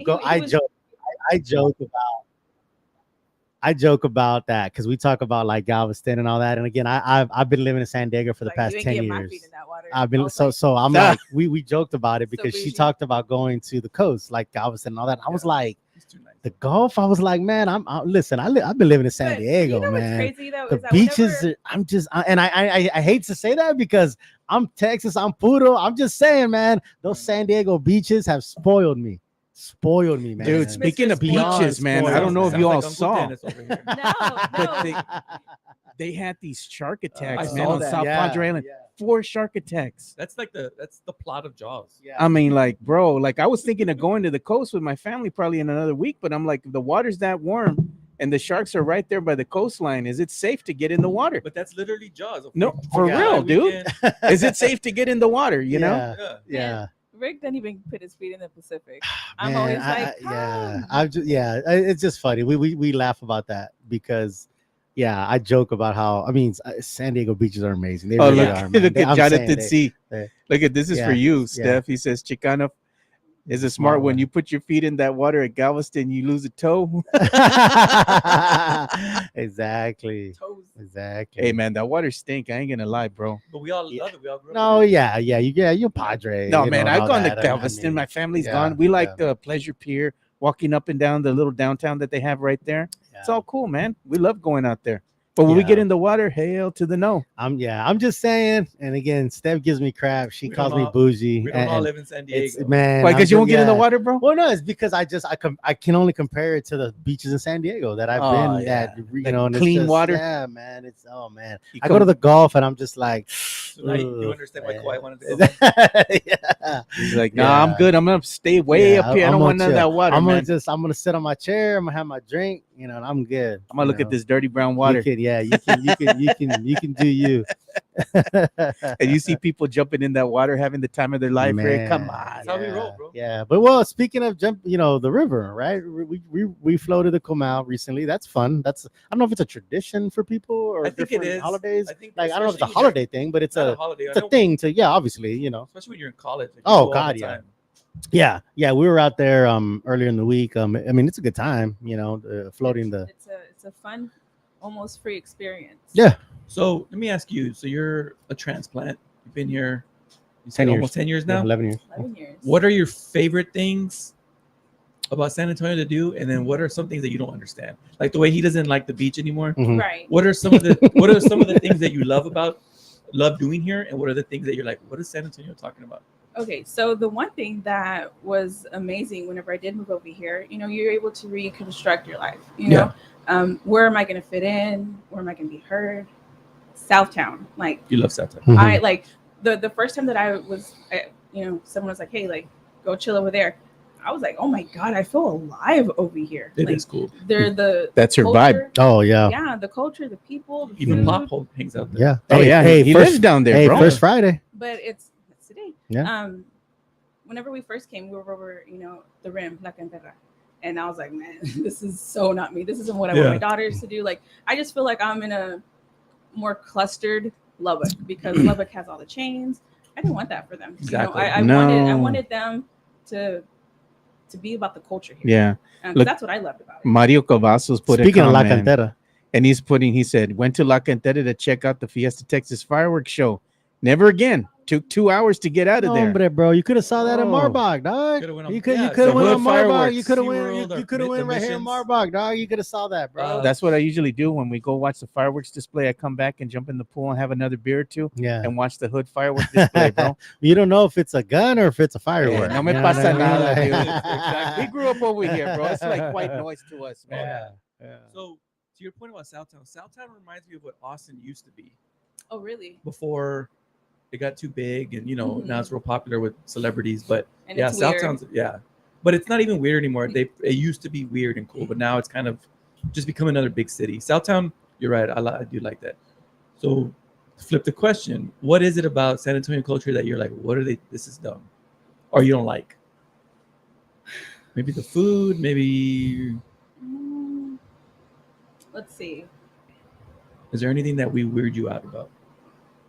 Not really. No. You can say it's a safe space. No, I mean, yeah, like I'm really trying to think, like, what do I not like? Actually, no. You know what I don't like? Here we if go. I'm being honest. There we go. We're bringing out secrets now. This is coming from like a parent's perspective. Like, son of a bitch. Like, why must we go so early to a child's like game sporting event? Award ceremony. Like, there's just so many people that go so early. Oh, that's a new parent thing. They want to get the best seats to take pictures and that- video with the phone and all that. And Sid said Steph's gonna say Mike Jimenez. I what's another thing that I'm just like, what the hell about? The drivers. Tony said he doesn't like the market during Fiesta. I get that. The market, Yeah. not. Yeah. I like going to the market when it's not Fiesta. I like going during the day. Yeah. If you go at Yeah. night, it's a different animal, man. Yeah. No, that's true. I mean, you know what? We go to the hemisphere a lot. There's a lot of there's like splash pad, Yeah, and they got there's little water for the fountains kids and all stuff that, like that. yeah. Yeah. On what is it? Thursdays they have like DJ and like that's right. sometimes they have. Jonathan makes a good point about drivers. We can't drive in this. Oh, Oh my man. God. Okay. Yeah. So There you go. I'm There you one go. hell of a driver. Like, I really am. She's a Like, driver. I'm the passenger prince. So she drives. and- Look at drivers in the left lane Yeah, going that's true. 55, man. Yeah. I saw a bike hate cop. that. I saw a bike cop tell someone to get out of the left lane yesterday. Really? Nice. So you're Nice. driving too slow. I Yeah. like that. Yeah. What's another? I mean, I don't. That's all I really complain. I'm like, God, Too why are you many so Edgars. stupid? Too many Edgars. There's a Yeah. lot- Somebody you know said what? too There's a many lot of Edgars. Edgars. Yeah. No, one thing that I know that you complain about is the same thing I complain about. In this Texas heat, if you have them leather seats, man. Oh yeah. Bro. Yeah. I think that's Yeah. also like in Lubbock. That's Yeah, a Texas. Yeah. that's a Anywhere whole hot. Texas That's thing, anywhere yeah. hot. Well, that's what. And again, man, I'm sorry. I'm not trying Look, to keep here we bringing back go. San Diego. Uncle I'm not. Dennis. I know. I'm gonna lose No, some man. credit here. But that's what's funny. Like I said, you got to remember. Like I said, I've been living in San Diego for about 10 years. Oh, and, you have? We didn't know. yeah, I know. Yeah, let me tell you again. But it's like I forgot. the weather. It's sunny and 75 all year round. Like literally. I'm not saying that just to say that. Oh, yeah. So like, I don't think anything of like, oh, let's go here, let's go there, you know. And then when I come here, I tell staff like, oh, let's go here, let's go there, let's do this, let's do that. And she's like, we're not going out at 1 o'clock in the day or whatever because of how hot it, you know, like you have to adjust your schedule around adjust the the heat. weather and If the you're gonna heat go and all somewhere, it has that, to be indoors. Like, look yeah, at yeah, Mario yeah, or water, Cavazos said, exactly. Steph, she fell in love with Ingram Park Mall. Oh my gosh. Speaking of that, That's my mall. I love you, girl. there was I took, it was just me and my daughters and my ex-brother-in-law. He had came with his daughters and he's like, hey, like, let's go to a mall. What's the closest and good mall? So we went there, and that was the first time that I'd ever gone there too. Nice. And I was Yes. just like, oh my God. And he looked at me and he goes, where the hell are we at? Little Mexico, man. It's Hey, all good. I was like, oh my gosh, let's Hey, go back to that was my spot, man. Me I was too. pushing the baby stroller. The orange, you everybody still- had the orange and Julius. still getting the and todo eso, numbers, dude. bro. I would The take orange Julius. I'll take the Via 613 plus. Oh, 613. yeah, Yep, that's yep. puro, And then, dude. Yeah, 613, the 615, bro. Yep. Like, You man, transfer at Westlake's. Remember you when trans- Westlake's you used transfer to, buses at yeah, Westlake? Hey, when that little Westlake's used Westlake to have mall them was all, bro. happening, dude. Westlake's used to have them all, bro. Remember they had Montgomery Ward's Foot Locker. Come on, bro. Man. They had a bookstore. What was Remember the that? little bookstore? Robotar? What is it? Or no? Yeah, Robotar. Robotar. There was a little arcade. Yeah. Yeah. It was off. Yeah. It was like a T. So the Yeah. mall went straight to It was dark. Target, and it went all the way to the end to Montgomery Ward, and then there was like a little branch off, a little hallway, and you went down there to the Yeah. left, and there was Robotar. So that's The thing about Westlake's, bro, though, it was one shot, bro. It was like Pease, the hallways at Pease Middle School, bro. Yeah. You just had one shot and that's it, bro. Ingram, at least you could go upstairs, downstairs. You had some little nooks and where you can Yeah. kind of chill. Westlake's, bro, it was a loop, bro. It was a That's it, straight 10 shot. minutes. Yeah, exactly. You're done, bro. Because I used to like to walk the mall, dog. You know what I mean? And like I had my pen and my notepad and my breath mints. You know what I'm saying? DJ said And Westlakes. He says the place to get your the Jabos. Jabos, exactly. Yo. Oh, I can't remember the name of that store, and maybe somebody can help me. But yeah, it was in Westlakes. It had like Jabos and That have a was region. it. That was DJs, it. is that what it was? DJs, Yeah, there you go. yeah. Yeah, That's what you were DJs. saying. My bad. Yeah. Jonathan wants Yeah. to know why there's always mattresses in the road. That's because a lot of us don't have trucks. Oh man. We try to take the mattress home and then it just flips off. Yeah, Dude, you want to see yeah. mattresses, man. Have you ever gone, like I've gone fishing a lot, like the Calaveras or Browning? Yeah. Every single time you show up there on a Friday night, dude, you're Yeah. like, man, I got this badass area all to myself. Yeah. Here comes that van, man. They pull up, Yeah. they got like 20 people in there. Mm-hmm. And what comes out next? The freaking mattress, bro. Every time, man. Yeah. And they don't drink water over there, dude. They just drinking puro cerveza, Oh, dude, yeah. all day Yeah. long. Our- They're like machines, bro. I don't know how can they do that all day. You Like got to, man. they get in the water and Yeah. nothing. And it's like, hey man, there's snakes in the water. It's, vivoras. Uh-huh. And they go up to their neck, dude, and then they're like, the hell with that with the beer. Oh, that's puro, man. It is. Our boy Sith says Traders Village is his favorite place. Traders Village is nice, man. I like Traders Village is fun. Village is good, dude. Speaking of Traders Village, this is a big VGV Dan De La Paz merch, right? He has a spot at Traders Village. Big Puppet from American Me. When I who's- went to Traders Village and I met him, I Yeah. went home and watched Boulevard Nights. Boulevard Nights. Yeah. Did you ask him, hey, when yeah. is Danny gonna show up? Yeah, yeah. Man, you know what, man? Him coming on this show, that was like a crowning achievement. Yeah, that's It was awesome, man. It was Like a- first it was a of all, nice getting him episode. in the studio was cool. Because I mean, again, no offense to virtual. I get it. People are busy. It's hard to get people in, and the interviews, whether they're virtual or not, are cool. But like him being in studio was fun. Like Yeah. and it was crazy because not like consecutively, but this was like a 25 year in the making things. I met Danny in 1997 at Fiesta, and I took a picture with him and all that, right? Never, lost contact, never talked to him again. And then just recently, I posted that picture on Instagram, and he like shared it and stuff like that. So I hit him up on Instagram, and I was just like, hey man, like it'd be cool to have. I didn't know he lived here now. I had no idea. He's like, yeah, like I live in San Antonio now. I got a spot at Traders Village. Come check it out, whatever. So we went. Steph took some pictures for him and stuff like that. And then I was like, man, that would be cool for you to come to our show. I was like, he's not gonna do it, or if he does, maybe he'll virtually real quick. He was like, I'll go, like in person. Like he was like, I'm down. Like tell me where to go. And I'm like, that's badass, man. Yeah. And then bringing him on here for those of you who saw it, I mean, you could go back to our YouTube channel and watch it, man. That was a cool episode. Because again, everybody knows him from American Me and all that. And I He get was that. much more And, than but he that. has he was talking about working with silent film stars in the 70s and stuff like that. Like, Westerns that he worked westerns on. and stuff I like that. mean, That was so cool, man. Another sci-fi film that he worked on Yeah. that has a cult following. Yeah. He's in a lot of good films. Yeah, He it's is. so cool, man. Danny Yeah. De La Paz, man, a fucking legend. Again, we all know him for American Me. We know Big Puppet. Oh, look at this, man. Sith is saying his carnal bought a hat from him. Yeah, Nice. yeah, There you go. bro, yeah. Support, Man, man. every hat, I don't want to take my thing off, but he signs it under here. He signs everything. He takes pictures with people, man. He's so cool. He's so down to earth. He roams the like lowrider scene out in LA and in Washington. So he's always bouncing around, but you can catch him at the Traders Village. Yeah, Good most dude, definitely, man. Good dude. Hey, before we start getting ready to end this show here, we're going to go ahead and give some love here to our boy, Christopher Leja of MCS General Contracting. Yes. Do it. MCS General Contracting, more than 30 years of combined experience in concrete placement. They are the best in the business, honest pricing, high quality work. They get going on house foundations, driveways, concrete patio decks. If you want to extend the deck, extend the driveway. If you're a business and you need to put together a slab, a parking lot, or other concrete placement services or sidewalks, reach out to MCS General Contracting at 210-774-9155. They're confident in their skills, so give Chris Leha over at MCS General Contracting a call at 210-774-9155. And thank you for being a sponsor of this show. There we go. So make sure you get that diamond hard concrete in your life. And if you want it done right the first time, hit up our boy Christopher Leha of MCS General Contracting so they can take care of all your contracting needs, especially when it comes to that laying down that diamond hard concrete, man. They do good work. I saw what he did at Jimenez's house. It looked good. It looked really good work. Yeah, you can attest to it then. I can. I there really you go. Yeah, man. It's while we're wrapping up though, before we go, we got a couple of quick shout outs about club image. We grew up on like kabooms and stuff like that, right? Those were like the teen clubs back then, right? Like Noche Caliente. I remember when we were just talking about off air. I would go to kabooms like in 7th, 8th grade.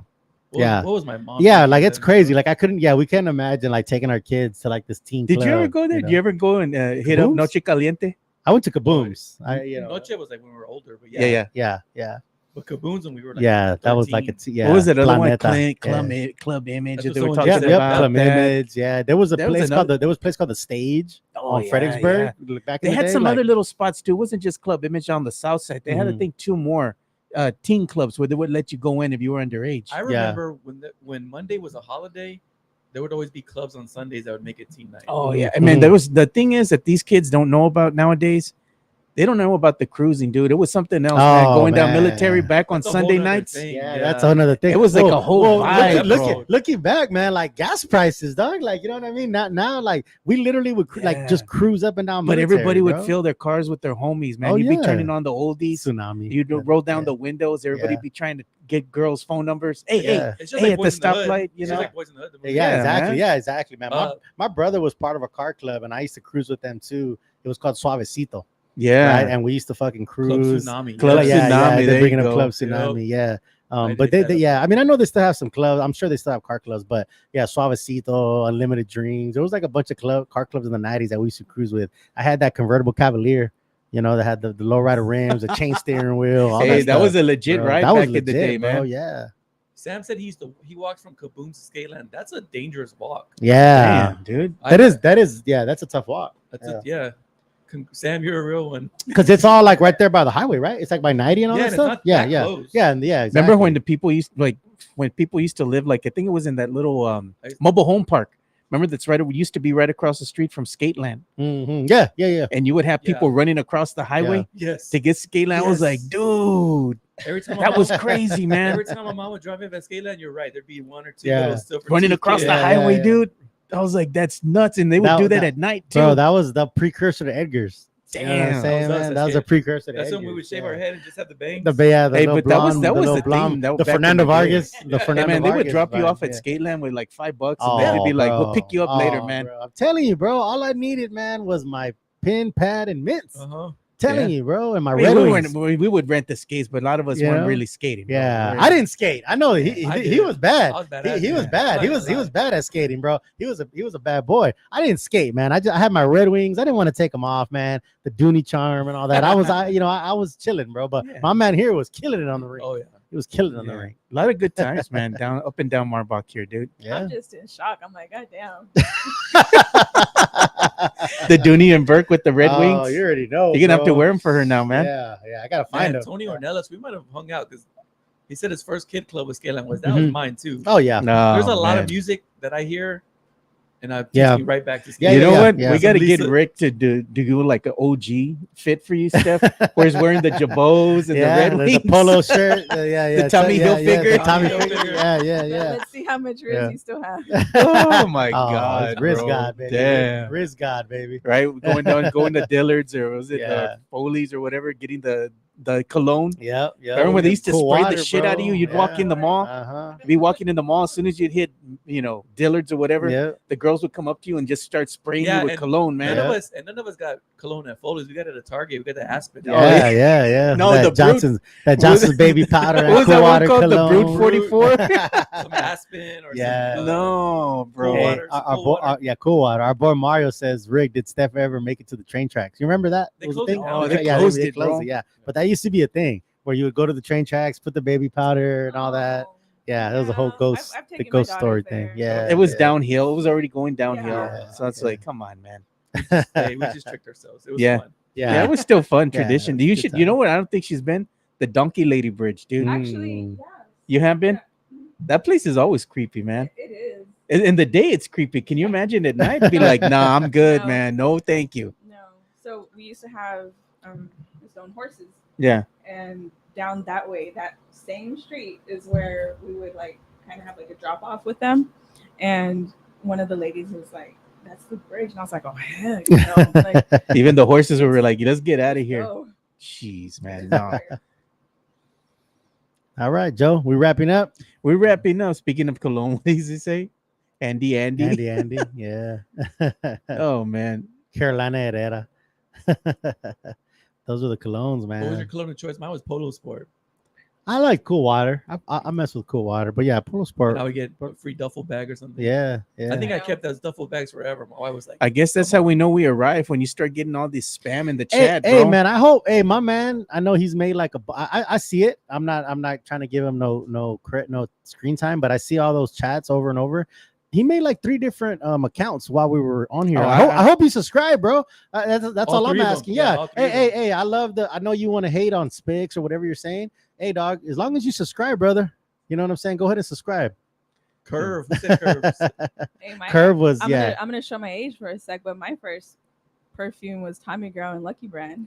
Oh man. Yeah. Tony said Builder Square. Remember Builder Square? Dude, damn. One of my kid played baseball this year. His coach had an old Builder Square bucket. Whoa, bro. Put that in the museum. Wait, come on. What was the other one they used to have out there on Military Drive? It was a big old like still there. I don't know what it's called because they turned it into the Toys R Us. And that's already gone too. But before it was that, they used to have some type of like home renovation place there. I remember that it was brown and the words were in yellow, but I can't remember the name of the place. Builder Square was Builder Square, man. No, that's was something school, else. Handy Dan is what it used to be called. Man. Handy Dan, yeah. That sounds like a pedophile now, man. No, but that was the name of the place, bro. Oh my gosh, Handy Dan. Yeah, man. Tommy Cologne. That's funny. It's funny talking about those old places. You know what I mean? Like, I'm telling you, I had it forever too.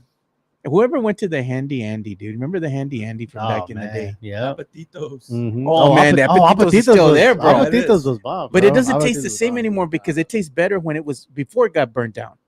You know, it hit different. What's funny, it's funny we talk about that because, like I said, there's nothing more American than eating Chinese food on 4th of July, right? So we were trying to find a Chinese restaurant yesterday, and I took her to China Rose, but it was closed, man, right? But of course, we Barn Boozeries, the old remains of a once great empire, right? It's like the Roman, the ancient Roman ruins, man. Like Barn Boozery is there. It's all knocked down. I think they're making like a car wash or something there now or something. But man, Barnes Boozery. That was the only bar I knew that would open at 6 a.m. Oh man. Yeah. You all went to what? The Golden Walk? Yeah, I went to the Golden Walk. Yeah, and we drove by John Jay. Man, it's like I was like, man, none of this was here when I went to Jay. John Jay looks like, a lot different. Yeah, like it looks the nice, bro. Nice. Like the building's really nice. Hey, Tony wants to give a shout out to Monica Perez. All right, Tony, let's say shooting a shot. The most beautiful girl in and Nancy Jones and John Jay High School first crush. All right, okay. I love that. I like that. Oh, bro, the fertile turtle. That's funny, man. Hey, you know what? That might be another segment of like first crushes in middle school and high school and stuff. Mario put his first shoplifting experience. Oh yeah, Shoppers World, bro. Come on, World. Man. That's funny. You know, we should have like when was your last shoplifting experience? top 10 or top 5 bars in this area, right? In the Marbach area. Yeah. Remember the Grasshopper Club? Oh, it's still there. Yeah, dude. yeah. The carpets still look the same, dude. Oh my gosh, carpet. Remember when you took me to Speedways, baby. Hey. I took her to Speedways. Se asustó? No, it just smelled like pine saw. Just to get the blood off. That's Bro.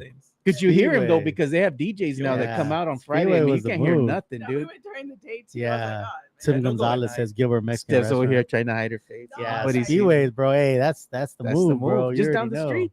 Funny thing, it used to be like an AutoZone, right? Or used to be like it was an actual AutoZone, and then like when it became a bar, they kind of kept that like checkered flag theme, you know. So it's funny, man. Like, hey, man, you go to Speedways, then if you get hungry and it's during the day, you can go to Delicious Tamales.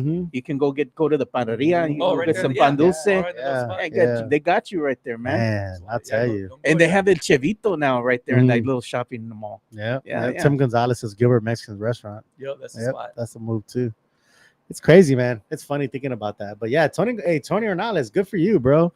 Shout out to Monica Perez, your Anson Jones middle school sweetheart, man. He's on Facebook right now looking. We can't forget about Arandas. Remember Arandas? Yeah, it's still there too. Now. Yeah. Oh yeah, they have that. They used to have the old one. Yeah. It's wild, like how much Potranco has changed, man. Like it's just another. We were kids, like it's just a nicer Marbach. Bro.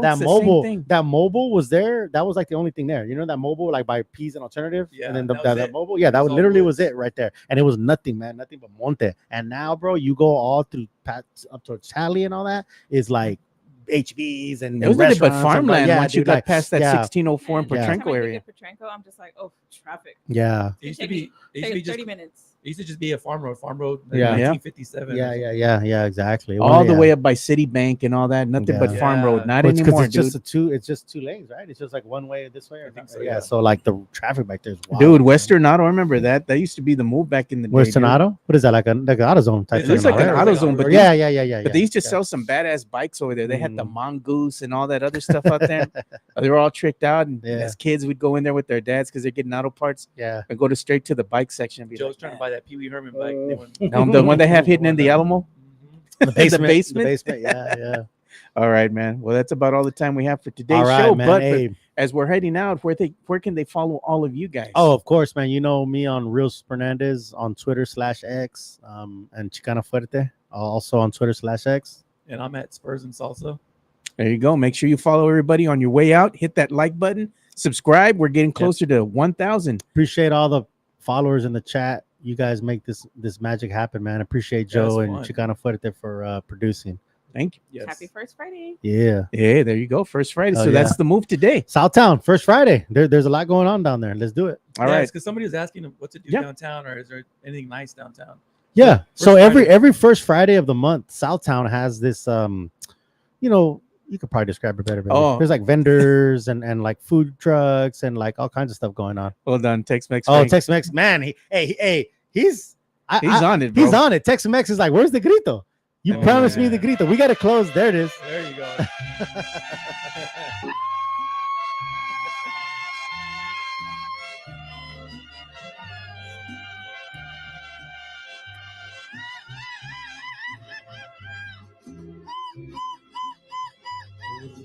Man, Mike hates when that part comes out, dude. Yeah, too ethnic, bro. It's too ethnic for him. Yeah. There you go. So we'll see you all boys on Monday. Have a good weekend, and we're out here. Yeah, stay puro. Yep. Peace out.